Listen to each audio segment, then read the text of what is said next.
இந்த உடல் இயக்குதலும், இயங்குதல்னு ஒரு புத்தகமே இருக்கு. தமிழ்ல வந்திருக்கு. வாங்கி ஒவ்வொருத்தரும் படிக்கணும். கட்டவரலேருந்து உச்சந்தலை வரைக்கும் நம்முடைய உடலை கற்றுக்கொள்ளுதல் வேண்டும். நாம இங்க தான் படிக்கணும். நம்முடைய உடல்ல தான் படிக்கணும். வெளியில படிக்கிற படிப்பு அத்தனையும் செத்து போற படிப்புன்னு ஞானிகள் எல்லாம் சொல்லிட்டாங்க.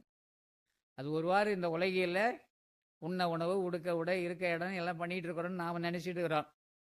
நல்லா யோசிச்சு பாருங்க. எறும்புலேருந்து யானை வரைக்கும் உண்ண உணவுக்காகவும், உடுக்கிற உடைக்காகவும், தான் வசிக்கிற இடத்துக்காகவும் ஏதாவது ஓடி போய் சம்பாதிக்குதா? எறும்பு எங்கேயாவது உழைக்குதா? அதனுடைய தேவை என்ன?